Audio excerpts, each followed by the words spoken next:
Assalamualaikum warahmatullahi wabarakatuh. Alhamdulillahirabbil alamin. Nawaina ta'alluma wa ta'lim wa tadzakkura wa tadhkir wa nahwa wal intifa wal ifadata wal istifadah wal hasa ala tamassuki bi kitabillah wa sunnati rasulih wa du'a ilal huda wa dalalata alal khair dzaqa wajhillahi wa mardatihi wa qurbihi wa sawabihi subhanahu wa ta'ala. Baiklah adik-adikku sekalian yang dirahmati Allah Subhanahu wa taala.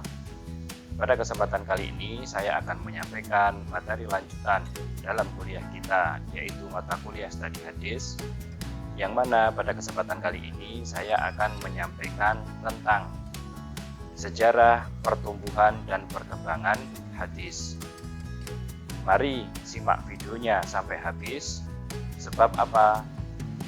Pada materi kali ini kita juga harus tahu bagaimana hadis itu sampai kepada kita.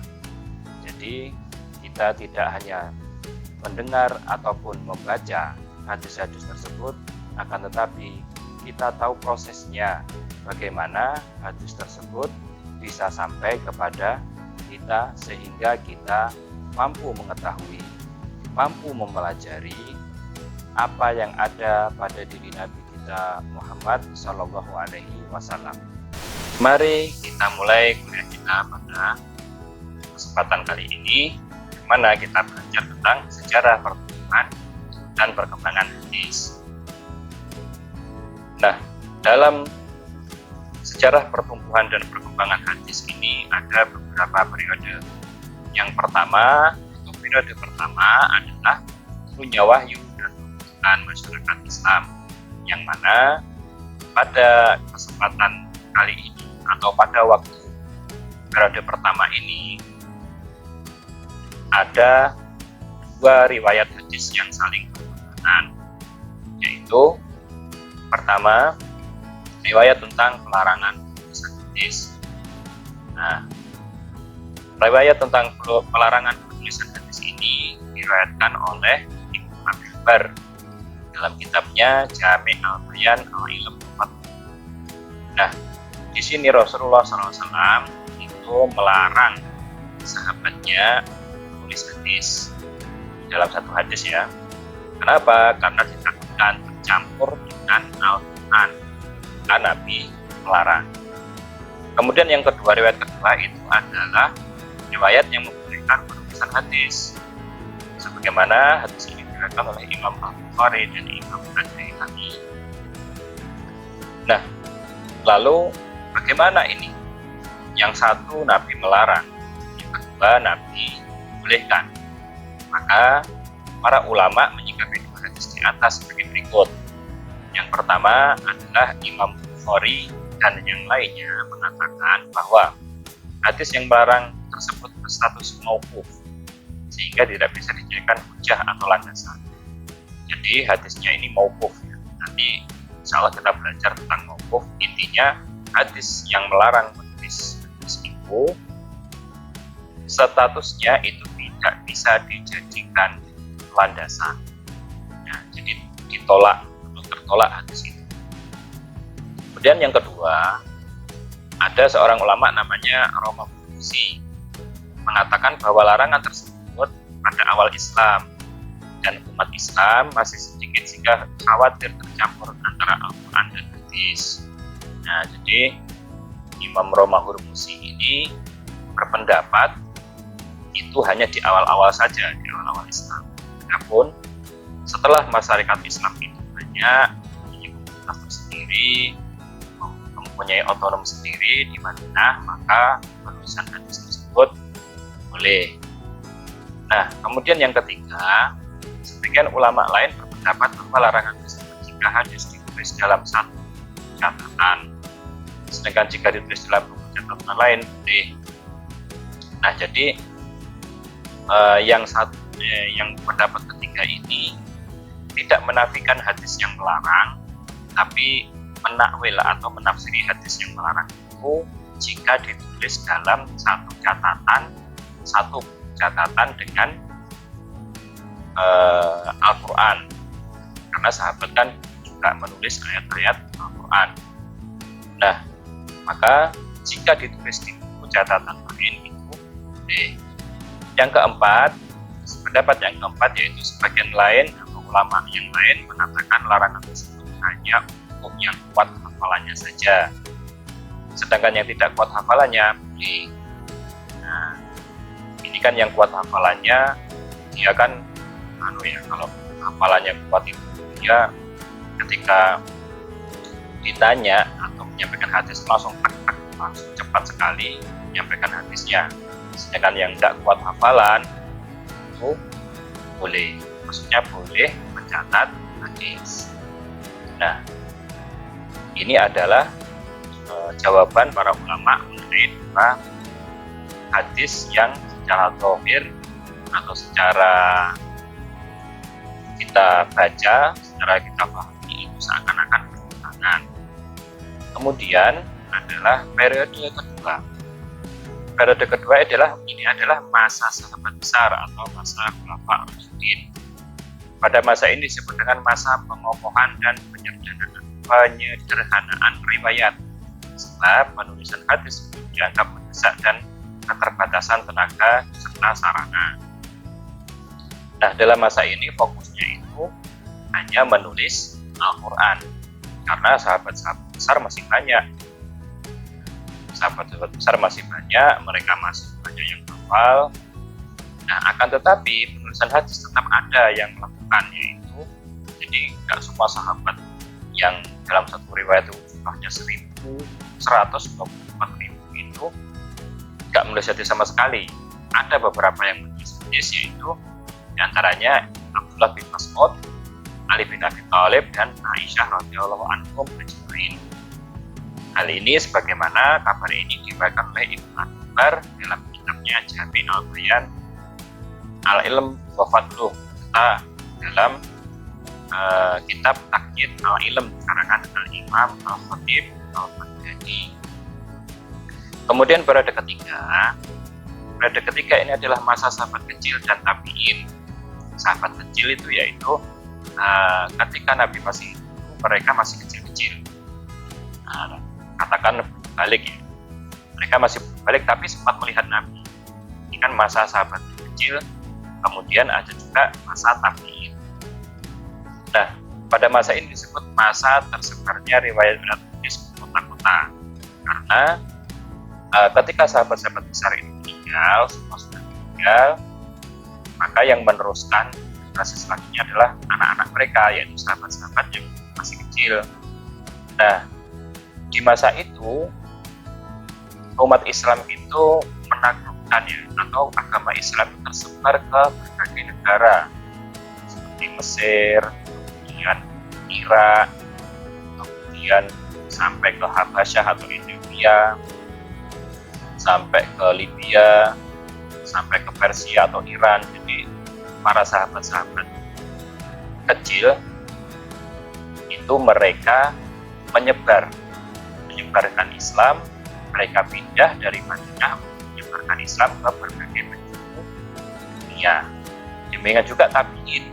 Tabi'in ini kan murid-muridnya sahabat besar, tabi'in. Nah, mereka yang awalnya ketemu di Madinah atau belajar di Mekah, mereka juga akhirnya pindah ke negara-negara yang sudah tersebar Islamnya untuk mengajarkan Islam.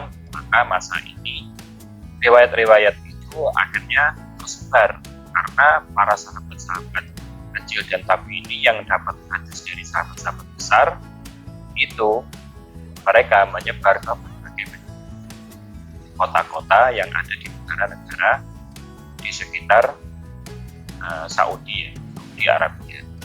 Kemudian yang periode keempat adalah abad kedua Hijriah. Abad kedua ini dimulai dari 100 Hijriah atau sebelumnya sampai 200 Hijriah.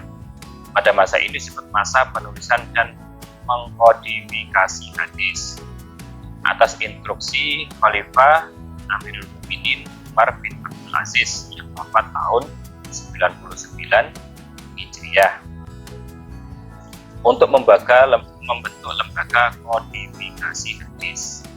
Nah, jadi melihat hadis-hadis ini, yang hafal-hafal ini menyebar ke berbagai kota, kemudian semakin susah untuk mengumpulkannya karena ya pasti waktu, dana, dan jauh rumahnya, maka Khalifah Umar bin Abdul Aziz ini mempunyai proyek besar, yaitu mengumpulkan dan mendirikan lembaga hadis yang khusus mengurusi hadis-hadis Nabi, kemudian mengumpulkan hadis-hadis Nabi dan mendatanya. Nah, sebab lain adalah Al-Quran sudah terkumpul. Jadi, kalau tadi di periode kedua itu fokusnya nulis Al-Quran, karena Al-Quran juga ternyata sudah tersebar dan Al-Quran itu sudah dilafadzkan atau dihafal oleh orang-orang yang beda logatnya, dan beda sedikit bahasanya dengan suku Quraisy. Sudah selesai, masalah itu sudah selesai, maka sekarang bagian hadis. Quran sudah terkumpul, kemudian juga sebab lain banyak penghafal hadis yang meninggal. Nah, takutnya nanti kalau penghafal hadis ini semuanya meninggal dan yang meriwayatkan atau mendapatkan hadis dari mereka itu tidak hafal semuanya misalnya ya, atau hadisnya tersampaikan semua, maka juga akan yang rugi kita sendiri. Dan Islam telah menyebar ke penjuru dunia yang sangat membutuhkan hadis untuk menjelaskan Al-Quran dan untuk landasan atau dalil dalam menjalankan ajaran Islam. Jadi abad kedua Hijriah ini memang masa-masa semua ulama itu giat mencari hadis. Mereka pindah-pindah negara hanya untuk mencari hadis dan mendengarkan hadis, dan mereka meriwayatkan. Nah, kemudian selanjutnya periode kelima atau abad ketiga Hijriah.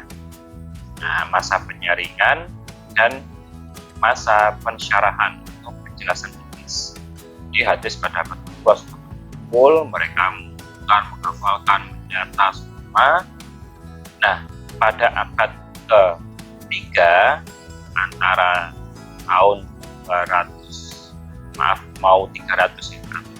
Hijriah, dari 200 ke 300 Hijriah, itu masa penyaringan dan pensyarahan. Jadi setelah dibukukan, hadis-hadis tersebut disaring. Hadis-hadis tersebut disaring, mana yang sahih, mana yang tidak. Nah, maka dalam masa ini pekerjaan para ulama itu memisahkan, yang pertama ya, yang A, memisahkan mana yang hadis dari Nabi, mana yang dari sahabat dan tabi'in. Yaitu mana yang ini benar-benar sabdanya Nabi, tidak kecampuran dengan perkataan sahabat. Ini benar-benar sabdanya Nabi, dan yang disabdakan Nabi ya ini, yang tidak kecampuran dengan sabda Nabi yang lain. Nah, jadi mereka memisahkan mana yang hadis dari Nabi, mana yang perkataan sahabat, dan mana yang perkataan tabi'in. Kemudian yang B itu melakukan penyaringan dan penelitian secara ketat, menggunakan atau redaksi dan sanad atau silsilah, sehingga menghasilkan hadis sahih, hasan, dhaif, dan lainnya. Nah, jadi mereka itu melakukan penyaringan, meneliti, mereka itu sungguh-sungguh ya. Tidak ada dana, modal semangat ingin menyebarkan hadis, ingin menjaga kemudian hadis. Mereka sampai mengunjungi berbagai negara seperti Yaman, Irak, kemudian Mesir, kemudian Syria kalau sekarang ya. Itu mereka sengaja mendatangi tempat-tempat tersebut, mencari siapa murid-murid sahabat yang masih ada di tempat tersebut, kemudian dia dapat hadis dari sahabat-sahabat terdahulu, dari bukunya, yang disaring oleh mereka. Maka pada masa ini antara tahun 200 sampai 300 ya. Itu ulama yang pertama kali melakukan penyaringan hadis sahih adalah bernama Imam Ishaq bin Rahawai. Ini adalah salah satu murid terdekatnya, sebenarnya murid terdekat dari Imam Syafi'i yang berada di Mesir. Ketika Imam Syafi'i di Mesir, itu punya murid namanya Ishaq bin Rahawai. Lalu setelah Ishaq bin Rahawai ini muncullah karya-karya lainnya seperti Sahih Bukhari yang dikarang oleh Imam Bukhari yang wafat tahun 252 Hijriah. Kemudian ada Sahih Muslim yang wafat tahun Imam Muslim yang dikarang oleh Imam Muslim dan wafat tahun 261 Hijriah. Kemudian juga ada Sunan Abu Daud. Nah, yang dia wafat tahun 275 Hijriah. Ada juga Sunan Turmudi yang mana beliau wafat tahun 279 Hijriah. Ada juga Sunan An-Nasai yang wafat tahun 303 Hijriah. Kemudian ada juga Sunan Ibnu Majah yang wafat tahun 273 Hijriah. Ini adalah susunan kitab hadis yang menjadi landasan dalam ajaran agama Islam. Nah, ini maksudnya begini, susunannya itu adalah mana yang terbanyak hadisnya itu disepakati sahih. Jadi urutan pertama, istilahnya urutan pertama itu Sahih Bukhari, kemudian yang kedua Sahih Muslim, dan selanjutnya Sunan Abu Daud, seterusnya sampai bawah sampai Ibnu Majah. Nah, mereka ini mempunyai metode sendiri dalam menyaring hadis, dan mereka melakukan penilaian ini hadis sahih itu menurut mereka sendiri. Jadi ada yang paling ketat, paling hati-hati itu adalah Sahih Bukhari. Dalam Sahih Bukhari, maka Ibnu Salah yang wafat tahun sekitar tahun 600-an Hijriah ya, atau 700-an Hijriah itu, beliau menetapkan atau berpendapat bahwasanya kitab yang paling sahih, yang paling murni, yang dapat dijadikan rujukan dalam ajaran agama Islam itu setelah Al-Quran adalah kitab Sahih Bukhari.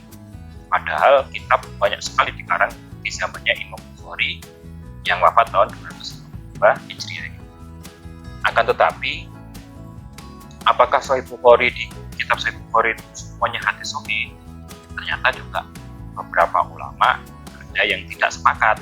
Maksudnya itu iya kebanyakan sahih, tapi yang tidak hanya beberapa saja.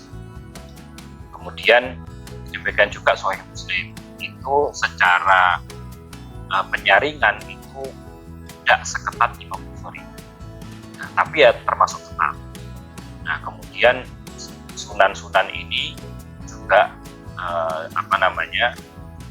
menyaring hadis, mereka menyaring hadis, juga menyaring hadis, mereka punya metode sendiri, tapi tidak seketat Imam Bukhari dan Imam Muslim. Nanti insya Allah kita akan belajar ya dalam mata kuliah ini tentang kitab-kitab khusus, yaitu tentang membahas tentang kitab-kitab hadis yang beredar sampai sekarang. Jadi lalu timbul pertanyaan, apakah ketika ada hadis dari Sunan Abu Daud misalkan, kemudian ada hadis dari Imam Muslim, terus yang lebih dikumpulkan atau yang dapat dijadikan dalil yang harus dari Imam Muslim? Tidak. Bukan berarti yang Sahih Bukhari ini lebih unggul secara dalil, lebih unggul dan dapat dijadikan pijakan daripada misalkan ini yang terakhir di Sunan Ibnu Majah. Karena ini kan urutannya paling terakhir ini. Bukan, enggak. Jadi jangan salah persepsi ya. Walaupun Sahih Bukhari itu derajat kitabnya itu paling sahih setelah Al-Quran, akan tetapi secara pijakan atau dapat dijadikan pijakan itu bukan berarti Imam Bukhari itu didahulukan, kitab Sahih Bukhari didahulukan. bukan daripada kitab-kitab yang lain itu.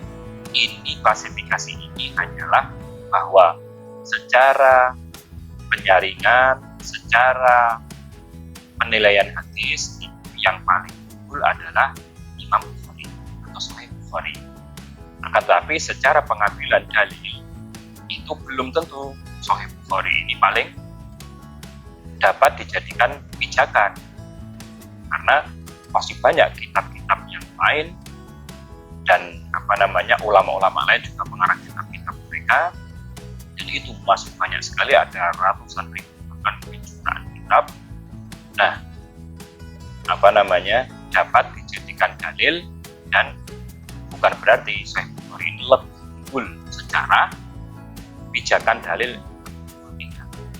Nah, kemudian kapan ini ditentukan? Sahih Bukhari, Sahih Muslim yang ngurutkan kayak gitu siapa? Nah, gitu kan?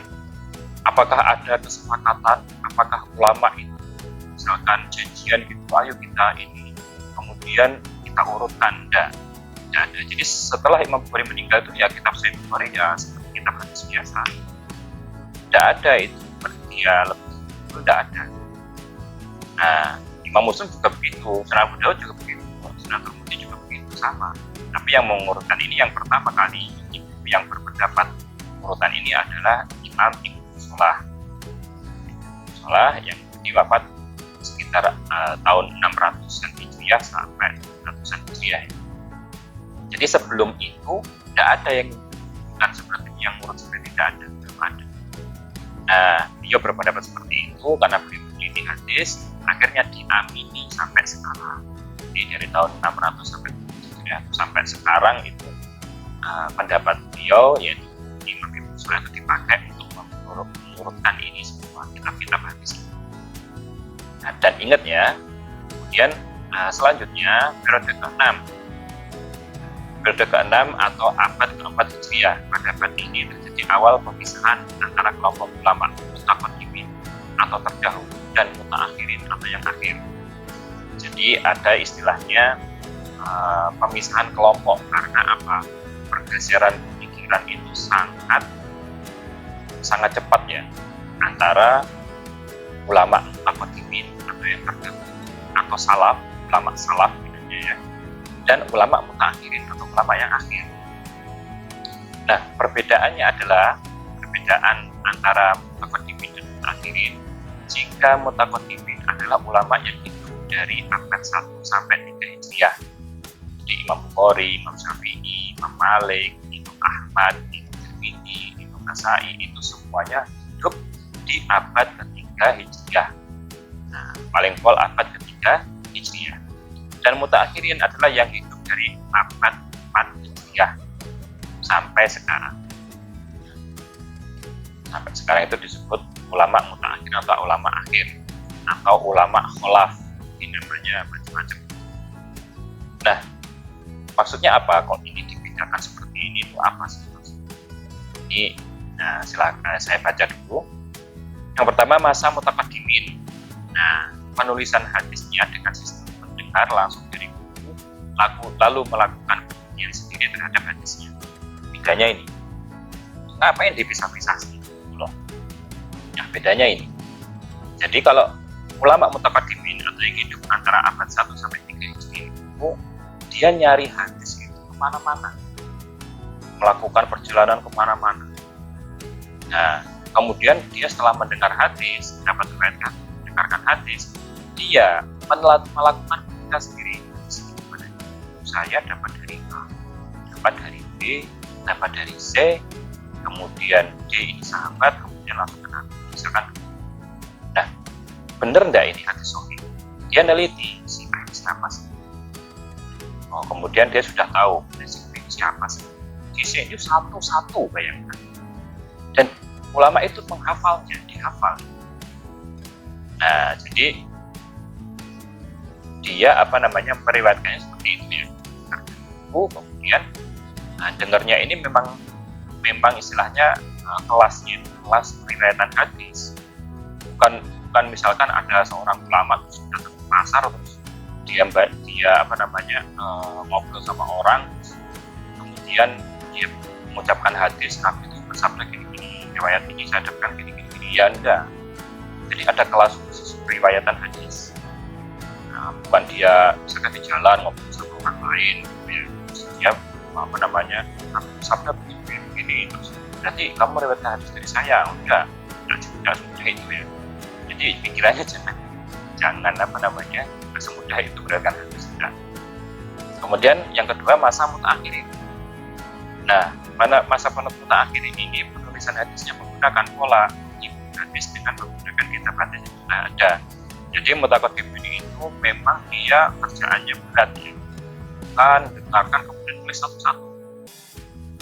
Nah, mengimbau yang sudah ada. Jadi ulama yang setelahnya, yang mutaakhirin abad ke-400 Hijriah ini, ke-4 Hijriah ini, itu dia hanya mendalami hadis lewat buku yang sudah dikarang, yang sudah jadi. Sehingga penyusunan hadisnya lebih sistematis, membuat ringkasan dan menjelaskan hadis. Jadi jasanya ulama mutaakhir itu membuat sistematis. Kalau ulama kan yang ulama takut itu kan hanya tercatat ini sahih, ini tidak disendirikan, ini apa, ini tidak semuanya menyendirikan. Lalu kemudian hadirlah masa ulama mutakhirin. Nah, membuat bab-bab dalamnya, kemudian sedikit-sedikit menjelaskan. Nah, karena bahasa Arab ini sebagian sudah dipahami oleh orang-orang non-Arab yang masuk Islam ketika itu. Nah, dan Nabi ini juga susah dipahami. Nah, maka dijelaskan sedikit-sedikit, kemudian membuat ringkasan, misalkan tentang apa, itu kan hadis tempatnya hadis hukum, mungkin digunakan di Nah, itu hanya untuk meringkas. Ini kan intinya sama, cuma karena biar ringkas atau menjelaskan hadis, karena menjelaskan hadis. Kemudian selanjutnya periode ke-7 atau abad ke-5 sampai sekarang. Pada abad ke-5 sampai sekarang telah banyak terjadi gejolak politik dalam tubuh umat Islam dengan banyaknya dinasti yang signifikan berkuasa. Dia politik ini ya, situasi politik juga mempengaruhi perkembangan hadis.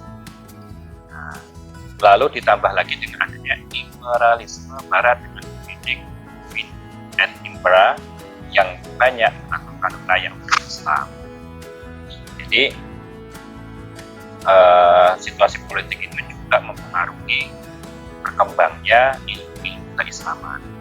Nah, apalagi sampai sekarang orang-orang Barat itu menaklukkan wilayah Muslim yang lain, menjajah mereka, dan akhirnya ini ulama itu kan tidak bisa tidak gampang ya, belajar ke tempat lain itu tidak mudah, mengunjungi tempat-tempat lain itu tidak mudah karena situasi tersebut bisa jadi tengah jalan. Nah, sehingga melemahkan umat Islam dan para ulama tidak langsung berkomunikasi dengan lainnya. Ya ada tapi sedikit. Tidak seperti sekarang ya, kita bisa sekolah di luar negeri, enggak, dan beasiswa lagi. Kalau dulu tidak ada seperti itu. Nah, situasi politik itu mempengaruhi juga terhadap perkembangan ilmu-ilmu keislaman. Lalu muncullah daerah-daerah yang pusat penggalian dan penggalian hadis, Mesir, India, dan Arab Saudi. Dan sekarang itu terkenal ya. Akhirnya sebab ulama itu tidak bisa sembarangan ya kemana-mana. Akhirnya ulama-ulama yang sudah ahli hadis ini dia berdiam di suatu tempat dan mengajarkan hadis itu kepada murid-muridnya langsung. Nah, akhirnya berkembanglah di situ hadis istilahnya fakultas ya, atau konsentrasi hadis di negara-negara tertentu, karena konsentrasinya mereka itu melestarikan dan memberikan hadis Nabi Shallallahu Alaihi Wasallam. Di Mesir itu ada sekolah khusus hadis, juga ada Al-Azhar ya. Nah, ulama-ulama banyak, ulama hadis banyak yang dari Mesir. Sekarang itu juga ada juga Maroko. Itu ada juga banyak sekali hadis-hadis Nabi. Maaf, banyak sekali ulama-ulama yang berasal dari Maroko. Kemudian India, jangan anggap ya India ini orang hidup semua, enggak ya. Bahkan di India ini ulama-ulama hadis yang hafalannya luar biasa banyak sekali. Jadi kalau kita lihat film-film India itu selalu menonjolkan kehidupan ya, menonjolkan bahwasanya India itu mayoritas beragama India, tapi tentang masalah ilmu hadis mereka unggul India. Demikian juga Arab Saudi, karena di sana ada Mekah dan Madinah. Pasti juga banyak sekali ulama-ulama hadis yang ada di sana. Nah, sehingga jika ingin konsentrasi belajar hadis, maka para peneliti mendatangi negara-negara tersebut. Nah, bukan berarti di Indonesia tidak ada. Akan tetapi jika lebih fokus lagi, hanya mendatangi negara-negara yang memang di situ ulamanya itu hanya berkonsentrasi untuk belajar hadis.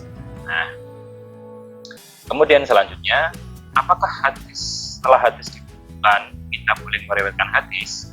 Misalkan saya ya, diriwayatkan oleh Pak Andi. Nah, gimana kayak gini, boleh atau tidak? Ya boleh, tapi tidak berpengaruh apa-apa. Sopo, Pak Andi sopo. Nah, nggak ada pengaruh apa-apa.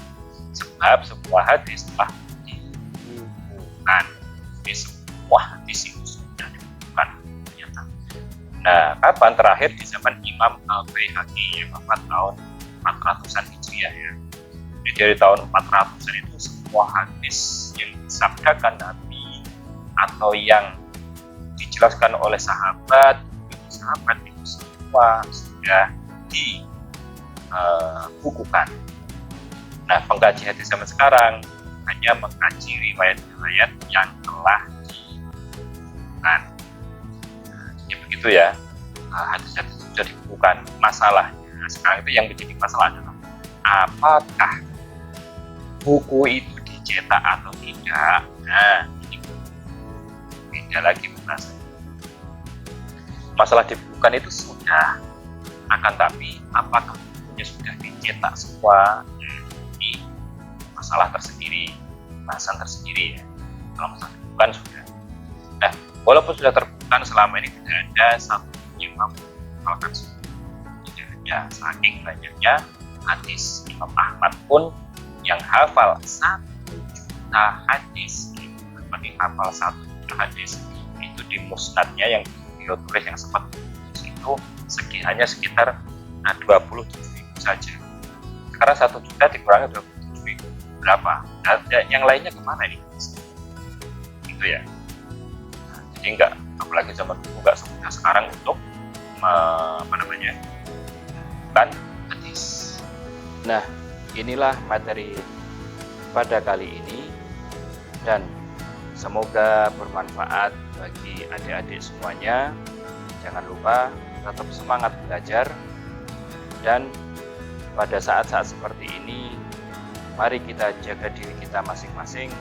Semoga kalian mendapatkan ilmu yang bermanfaat, mendapatkan semua yang kalian inginkan dari apa yang kalian ketahui tentang mata kuliah studi hadis ini.